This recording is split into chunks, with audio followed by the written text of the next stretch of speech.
Em nome do Pai, e do Filho, e do Espírito Santo. Amém. Vinde, Espírito Santo, enchei os corações dos vossos fiéis, e acendei neles o fogo do vosso amor. Enviai o vosso Espírito, e tudo será criado, e renovareis a face da terra. Oremos. Deus, que instruístes os corações dos vossos fiéis com a luz do Espírito Santo, fazei que apreciemos retamente todas as coisas, segundo o mesmo Espírito, e gozemos sempre da sua consolação, por Cristo Senhor nosso. Amém. Caríssimos, neste quinto vídeo de escatologia, depois de termos refletido sobre a comunhão dos santos, a ressurreição e o juízo, vamos meditar mais um assunto dos novíssimos, daquilo que está por vir: o céu. Como sempre, vamos aos dicionários consultar esse verbete.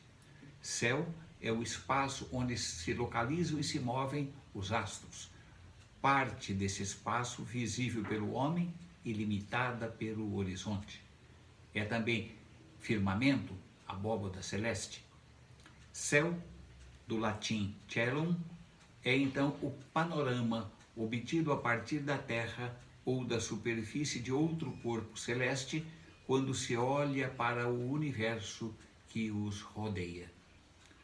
Na mitologia grega, céu era a divindade equivalente ao deus grego Urano, marido de Gaia, que é a Terra. Em inglês, há duas palavras distintas para o céu. Como firmamento se usa sky, e para o céu, no sentido religioso ou espiritual, emprega-se heaven. Mas na língua portuguesa usa-se a palavra céu para os dois casos e depreende-se o sentido correto no contexto. Assim, quando se diz um céu de brigadeiro, céu é firmamento, abóbada celeste. Há ainda o céu onde se encontra o reino de Deus, ao qual Jesus ascendeu. E nós lemos em Mateus: não jureis de modo algum, nem pelo céu, que é o trono de Deus, nem pela terra, que é o escabelo de seus pés. Este é então o céu dos anjos, onde estão os anjos. A Bíblia fala ainda dos céus, primeiro livro de Reis. Mas será verdade que Deus habite sobre a terra? Se o céu e o céu dos céus não vos pode conter, quanto menos esta casa que edifiquei, diz Salomão, naquela oração, naquele discurso que ele faz quando a arca é trasladada para o templo que ele havia construído. E Pedro, em sua segunda carta, lá no capítulo 3, ele vai nos dizer que haverá novos céus. Nós, porém, diz a carta, nós, porém, segundo a sua promessa, esperamos novos céus e nova terra, nas quais habitará a justiça. Os primeiros cristãos tinham como iminente a volta de Jesus. Ora, muitos deles morreram antes dessa parousia tão esperada. Então, algumas dúvidas começaram a surgir e uma crise se levantou na comunidade de Tessalônica. Isso levou Paulo a escrever uma carta, a primeira aos Tessalonicenses, e nela ele lhes diz que aqueles que morreram em Cristo não sairão no prejuízo, como se diz hoje. Pelo contrário, ressuscitarão primeiro, e aqueles que estiverem vivos serão depois arrebatados. O que importa é que todos, mortos e vivos, somos chamados a estar com o Senhor para sempre. Vamos ler lá no texto, na primeira carta aos Tessalonicenses, capítulo 4, versículos de 13 a 18. Nos diz São Paulo: irmãos, não queremos que ignoreis coisa alguma a respeito dos mortos, para que não vos entristeçais, como os outros homens que não têm esperança. Se cremos que Jesus morreu e ressuscitou, cremos também que Deus levará com Jesus os que nele morreram.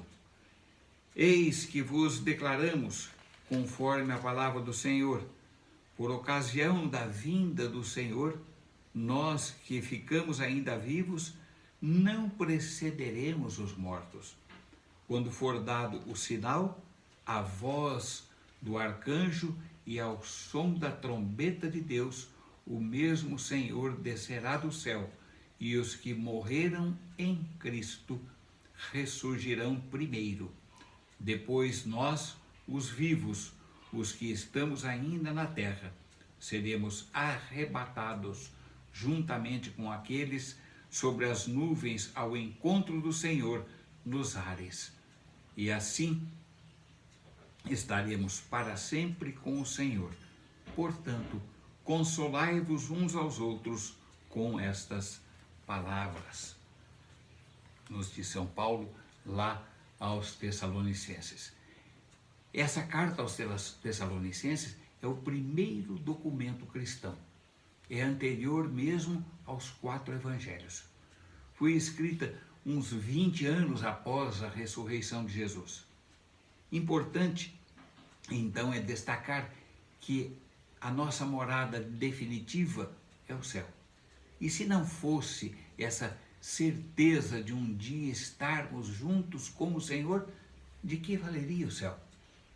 Por isso, quando ele escreve à comunidade de Filipos, lá em Filipenses 1, 21 a 24, vamos pegar Filipenses 1, 21 a 24.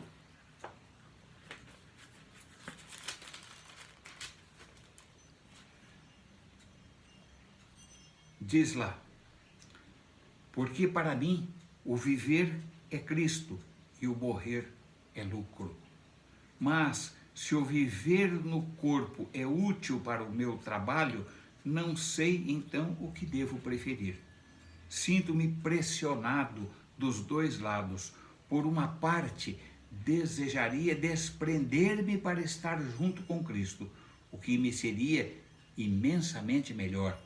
Mas, de outra parte, continuar a viver é mais necessário por causa de vós. Nossa morada lá no céu, então, já nos aguarda. É isso que São Paulo escreve aos Coríntios, quando ele diz lá na segunda carta aos Coríntios: desde já Deus nos prepara uma casa eterna, ao qual todos nós aspiramos. Ele diz ainda: sabemos que tem uma linguagem poética, sabemos que ao nos desfazermos dessa tenda em que habitamos nesse mundo, quer dizer, esse corpo em que habitamos nesse mundo, essa tenda em que habitamos no mundo, receberemos então uma casa preparada por Deus e não por mãos humanas, uma habitação eterna no céu. Qual será então o nosso novo endereço? Em que cidade habitaremos? Isto é o que Paulo diz: será na Jerusalém celeste, onde não haverá nem sofrimento, nem morte. E essa certeza ele nos dá lá no versículo 7 dessa mesma carta, desse mesmo capítulo.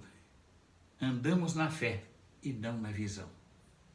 Isso também nos diz São João no livro do Apocalipse, quando ele fala de um novo céu e uma nova terra, porque o primeiro céu e a primeira terra desapareceram e o mar já não existia. Lembremos lá Apocalipse capítulo 21.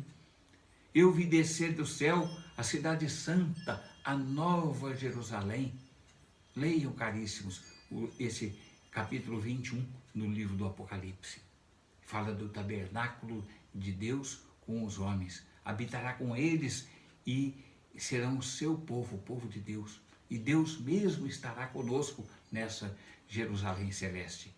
Então, e lá no versículo 7 do Apocalipse, ele vai dizer: a quem tem sede eu darei gratuitamente de beber da fonte da água viva. Lembremos lá da fonte de onde manarão rios de água viva. Bebereis da fonte de água viva. O vencedor ele dará tudo isso, e eu serei seu Deus, e ele será meu filho. Então as expressões a casa eterna, a nova morada, a cidade, estar no céu ou estar no paraíso, significam nada mais, nada menos do que estar em Cristo. O paraíso é uma palavra cuja tradução lá do hebraico vem do Éden. Éden, no hebraico, nos dá paraíso em português. Quem está em comunhão com Cristo já começa, aqui na terra, a viver ou ter uma antevisão do céu. Lemos isso lá em João, capítulo 14, João nos diz: se alguém me ama, guarda a minha palavra. O Pai o amará e viveremos, e nele faremos morada. Puxa vida! O céu, então, não é um lugar situado no tempo e no espaço. Não pertence à nossa geometria euclidiana de comprimento, largura e profundidade, mas é um estado de espírito que se inicia desde já, se bem que imperfeitamente, mas desde já, nesta vida, aqui na terra. O céu começa a ser gestado, a ser esculpido em nosso coração, desde agora, nas lutas, nas batalhas interiores que travamos, na busca incessante do bem, nas renúncias às coisas do mundo passageiro, no inconformismo com este mundo pecador, no ideal de santidade que estabelecemos a cada dia e não esmorecemos. Estamos no céu quando estamos com Cristo. O céu não é um lugar, não é um espaço. O céu é um estar com Deus. Quando vemos alguém radiante e feliz, nós dizemos: fulano está no céu, quer dizer, está contente. Porém, as alegrias, as felicidades deste mundo, por mais intensas que sejam, são passageiras. Apenas uma pálida ideia do que será na presença de Deus. E São Paulo fala isso aos Coríntios: hoje vemos como que por um espelho, mas então veremos face a face.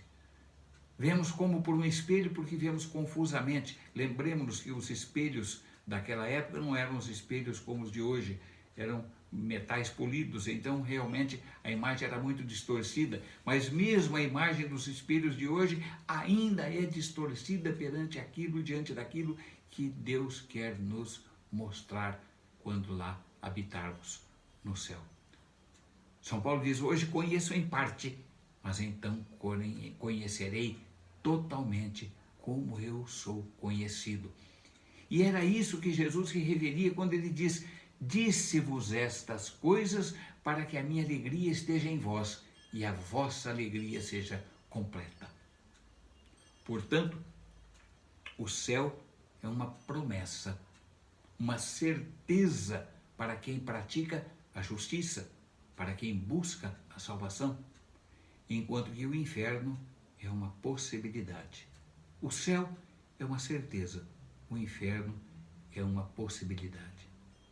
Deus quer que todos sejam salvos, que vivamos a eternidade no céu junto dele.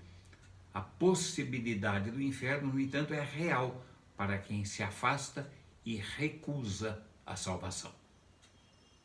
Deus não nos tira o livre-arbítrio, a nossa opção. O céu é promessa, o inferno é possibilidade. Os bem-aventurados que estão no céu compõem a igreja triunfante, o estado perfeito de felicidade e de glória. Porém, ao conversarmos com as pessoas, percebemos que ao tratar de eternidade, muitos pensam que o céu deve ser um marasmo, brincar de esconde-esconde nas nuvens, essas coisas absurdas, bobas que a gente vê por aí. Não ter o que fazer no céu, imagine. Nós ainda não temos a visão beatífica do que significa ser participante da natureza divina. Como fala São Pedro na sua primeira carta e São João no livro do Apocalipse: bem-aventurados aqueles que são chamados à ceia das bodas do Cordeiro. Apocalipse 19. O céu é a felicidade eterna, indescritível. ao nosso pensamento através de quaisquer palavras que pudéssemos formular. Há um autor, Renaud Blanc, ele, em seu livro Escatologia da Pessoa, Vida, Morte e Ressurreição, ele escreve: no céu encontraremos os nossos filhos e os nossos amigos, até aqueles que na vida terrena eram inimigos, amar-se-ão. Nessa linha de raciocínio desse autor, podemos dizer que encontraremos os santos e santas da nossa devoção e outros que só conhecemos os nomes. Talvez vejamos filósofos que admiramos, pessoas importantes que fizeram diferença na história da humanidade, pessoas que ainda não nasceram no nosso tempo, talvez nossos descendentes que um dia se unirão a nós em seu tempo no paraíso. Que alegria, que alegria. O Catecismo da Igreja Católica nos diz: os que morreram na graça e na amizade de Deus e estiverem perfeitamente purificados, viverão para sempre com Cristo. Serão semelhantes a Deus, porque o verão tal como Ele é. Catecismo, número 1023. E é também o que nos ensina o Papa Bento XII, em 1336, na Constituição Benedictus Deus. Ele nos diz, vamos ler textualmente: com a nossa autoridade apostólica definimos que, por geral disposição divina, as almas de todos os santos mortos antes da paixão de Cristo e as de todos os outros fiéis que morreram depois de terem recebido o santo batismo e nas quais nada havia a purificar no momento da morte, ou ainda daqueles que, se no momento da morte houve ou ainda há qualquer coisa a purificar, acabam por o fazer, mesmo antes de ressuscitarem em seus corpos e do juízo final. E isso depois da ascensão ao céu do nosso Senhor e Salvador Jesus Cristo. Estiveram e estarão no céu, associados ao reino dos céus e no paraíso celestial, com Cristo na companhia dos santos anjos. E depois da paixão e morte de nosso Senhor Jesus Cristo, essas almas viram e veem a essência divina como uma visão intuitiva e face a face, sem a mediação de qualquer criatura. E continua o Papa Bento XII: o céu é a plenitude da intimidade com Deus. Não cremos que a multidão dessas almas que estão congregadas à volta de Jesus e de Maria no paraíso formam a Igreja Celestial, onde na eterna bem-aventurança vem a Deus como Ele é. Nós cremos, então, que essas almas que estão congregadas à volta de Jesus e de Maria no paraíso formam a Igreja Celestial. Então, caríssimos,